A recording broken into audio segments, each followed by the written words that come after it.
दोस्तों,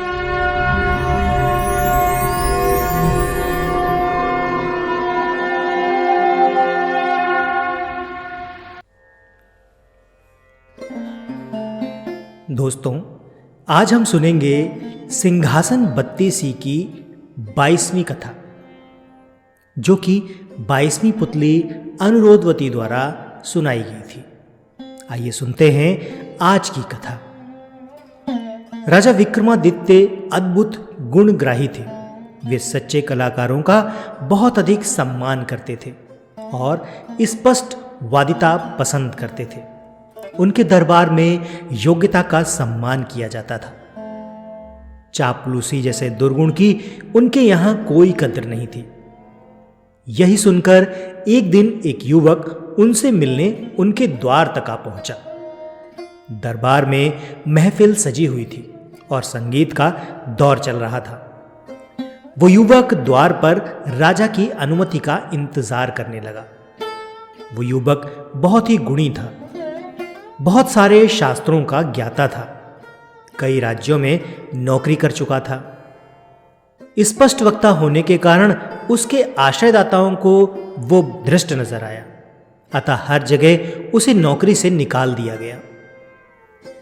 इतनी ठोकरें खाने के बाद भी उसकी प्रकृति और व्यवहार में कोई परिवर्तन नहीं आया। वो द्वार पर खड़ा था, तभी उसके कान में वादन का स्वर पड़ा। वो बड़बड़ाया, महफिल में बैठे हुए लोग मूर्ख हैं, संगीत का आनंद उठा रहे हैं, मगर संगीत का जरा भी ज्ञान नहीं है। साजिंदा गलत राग बजाए जा रहा है, लेकिन कोई भी उसे मना नहीं कर रहा। उसकी हड़बड़ाहट द्वारपाल को स्पष्ट सुनाई पड़ी। उसका चेहरा क्रोध से लाल हो गया। उसने उसको संभल कर टिप्पणी करने को कहा। उसने जब उस युवक को कहा कि महाराज विक्रमादित्य खुद महफिल में बैठे हैं और वे बहुत बड़े कलापारखी हैं, तो युवक ने उपहास किया। उसने द्वारपाल को कहा कि वे कला प्रेमी हो सकते हैं, मगर कला पारखी नहीं, क्योंकि साजिंदे का दोषपूर्ण वादन उनकी समझ में नहीं आ रहा। उस युवक ने यह भी बताया कि वो साजिंदा किस तरफ बैठा हुआ है। अब द्वारपाल से नहीं रहा गया। उसने उस युवक से कहा कि उसे राजदंड मिलेगा अगर उसकी बात सच साबित नहीं हुई।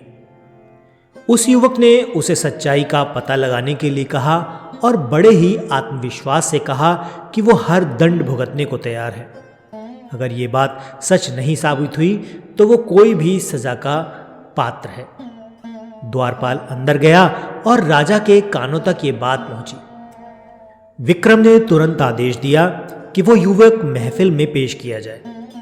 विक्रम के सामने भी उस युवक ने एक दिशा में इशारा करके कहा कि वहां एक वादक की उंगली दोषपूर्ण है। उस ओर बैठे सारे वादकों की उंगलियों का निरीक्षण किया जाने लगा। सचमुच ही एक वादक के अंगूठे का ऊपरी भाग कटा हुआ था और उसने उस अंगूठे पर पतली खाल चढ़ा रखी थी। राजा उस युवक के संगीत ज्ञान के कायल हो गए। तब उन्होंने उस युवक से उसका परिचय प्राप्त किया और अपने दरबार में उचित सम्मान देकर रख लिया। वो युवक सचमुच ही बड़ा ज्ञानी और कला मर्मज्ञ था। उसने समय समय पर अपनी योग्यता का परिचय देकर राजा का दिल जीत लिया। एक दिन दरबार में एक अत्यंत रूपवती नर्तकी आई। उसके नृत्य का आयोजन हुआ और कुछ ही क्षणों में महफिल सज गई। वो युवक भी दरबारियों के बीच बैठा हुआ नृत्य और संगीत का आनंद उठाने लगा। वो नर्तकी बहुत ही सदा हुआ नृत्य प्रस्तुत कर रही थी और दर्शक मुग्ध होकर रसवादन कर रहे थे।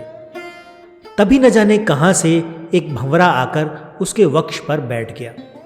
नर्तकी नृत्य नहीं रोक सकती थी और ना ही अपने हाथों से भंवरे को हटा सकती थी, क्योंकि भंगिमाएं गड़बड़ हो जाती। उसने बड़ी चतुरता से सांस अंदर की और खींची और पूरे वेग से भंवरे पर छोड़ दी।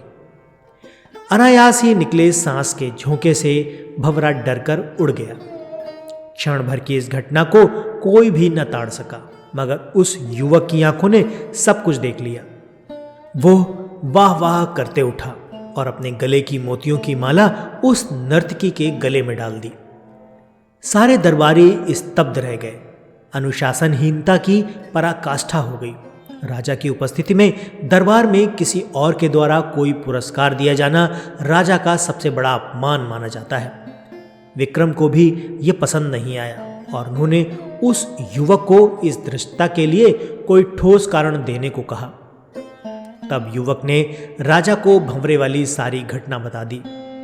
उसने कहा कि बिना नृत्य के एक भी भंगिमा को नष्ट किए लय ताल के साथ सामंजस्य रखते हुए इस नर्तकी ने जिस सफाई से भंवरे को उड़ाया वो पुरस्कार योग्य चेष्टा थी।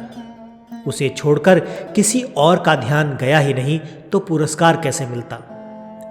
विक्रम ने नर्तकी से पूछा तो उसने उस युवक की बातों का समर्थन किया। विक्रम का क्रोध गायब हो गया और उन्होंने नर्तकी और उस युवक दोनों की बहुत तारीफ की। अब उनकी नजर में युवक का महत्व और बढ़ गया। जब भी कोई समाधान ढूंढना रहता उसकी बातों को ध्यान से सुना जाता और उसके परामर्श को गंभीरतापूर्वक लिया जाता। एक बार दरबार में बुद्धि और संस्कार पर चर्चा छिड़ी। दरबारियों का कहना था कि संसार बुद्धि से आती है, पर वो युवक उनसे सहमत नहीं था। उसका कहना था कि सारे संस्कार वंशानुगत होते हैं। दरबारियों का कहना था कि संस्कार बुद्धि से आते हैं, पर वो युवक उनसे सहमत नहीं था। उसका कहना था कि सारे संस्कार वंशानुगत होते हैं। जब कोई मैं तक के नहीं हुआ तो विक्रम ने एक हल सोचा। उन्होंने नगर से दूर हटकर जंगल में एक महल बनवाया और महल में गूंगी और बहरी नौकरानियां नियुक्त कर दी। एक एक करके 4 नवजात शिशुओं को उस महल में उन नौकरानियों की देखरेख में छोड़ दिया गया। उनमें से एक उनका, एक महामंत्री का, एक कोतवाल का और एक ब्राह्मण का पुत्र था। 12 वर्ष पश्चात जब वे चारों दरबार में पेश किए गए तो विक्रम ने बारी बारी से उनसे पूछा, कुशल तो हैं? चारों ने अलग अलग जवाब दिए। राजा के पुत्र ने सब कुशल हैं कहा, जबकि महामंत्री के पुत्र ने संसार को नश्वर बताते हुए कहा, आने वाले को जाना है तो कुशलता कैसी। कोतवाल के पुत्र ने कहा कि चोर चोरी करते हैं और बदनामी निरपराध की होती है। ऐसी ही हालत में कुशलता की सोचना बेमानी है। सबसे अंत में ब्राह्मण पुत्र का जवाब था कि आयु जब दिन ब दिन घटती जाती है तो कुशलता कैसी। चारों के जवाबों को सुनकर उस युवक की बातों की सच्चाई सामने आ गई। राजा का पुत्र निश्चिंत भाव से सब कुछ कुशल मानता था और मंत्री के पुत्र ने तर्कपूर्ण उत्तर दिया। इसी तरह कोतवाल के पुत्र ने न्याय व्यवस्था की चर्चा की, जबकि ब्राह्मण पुत्र ने दार्शनिक उत्तर दिया। सब वंशानुगत संस्कारों के कारण हुआ। सबका पालन पोषण एक वातावरण में हुआ, लेकिन सबके विचारों में अपने अपने संस्कारों के अनुसार भिन्नता आ गई। अब सभी दरबारियों ने मान लिया कि उस युवक का मानना बिल्कुल सही है। संस्कार बुद्धि से नहीं बल्कि संस्कार वंशानुगत होते हैं। तो दोस्तों, ये तो थी आज की कहानी आपको कैसी लगी कमेंट करके ज़रूर बताइए।